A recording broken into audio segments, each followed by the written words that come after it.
N'être plus qu'un tronc. Un tronc inerte, une branche morte au fin fond d'un ravin. L'idée de bouger ne serait-ce qu'un pouce me terrorise. Quant à m'extraire de cette bouillie, je ne sais pas si j'ai dormi, il fait très froid. Au-dessus de ma tête coule un liquide sur l'atoll. J'aimerais tellement qu'il s'agisse de la pluie, qu'elle reprenne, même en trombe, qu'elle vienne laver toute cette saleté autour de moi. J'ai cette image devant les yeux, cette seule image dégueulasse, d'une plaie béante dans ma jambe, cataplasme de chair, de verre, de fer et de sang, et la douleur qui me ravage, comme sous l'effet d'élan poison. J'écoute le moindre bruit désormais, ce goutte à goutte inquiétant, des cliquetis dans mon dos, une légère brise qui siffle à travers les interstices de l'atoll. Mon cœur qui bat encore, un craquement d'os, un craquement de branches mortes, mon imagination sûrement. Une odeur âcre remplit alors mes narines. Je ferme les yeux, écoute ma propre voix faire doucement « Je suis là. Oh, je suis là en dessous, je suis vivante. » Toujours j'entends le goutte à goutte sur l'atoll, incessant, un bruit de feuilles et le vent.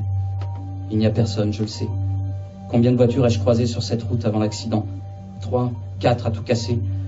Je me mets à pleurer sous le joug de la douleur envahissant mon corps et du doute. Seul, de longs cycles durant.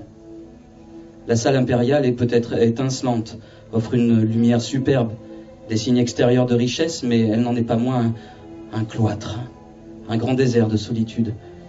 J'aimerais m'enfuir par ce couloir à la rencontre de tous ces gens, leur parler pour me prouver qu'ils existent, prendre la main des enfants dans la mienne. La seule chose que je puisse comprendre, la voici. Si je suis ici, c'est que quelqu'un l'a décidé pour moi, et que sans ce quelqu'un dont on me parle à demi-mot, je ne serais qu'un vulgaire tas de cendres disséminé aux 4 vents. S'agit-il de Dieu, ce concepteur versatile qui ne pardonne pas plus qu'il ne guérit? Je n'ai toujours pas la réponse à un Dieu, mais de quelle terre, de quel monde dérisoire? À qui appartient-il? Dieu de quel peuple éreinté, de quelle masse agonisante? Bien sûr qu'il s'agit de Dieu. Bien sûr qu'il expérimente nos dépouilles, qu'il s'en fait des poupées de chair molle, qu'il enferme dans des cages dorées. Je veux le rencontrer, je veux découvrir si la forme humaine, comprendre ce qui s'est passé ici et qui a fait que tout a recommencé à zéro.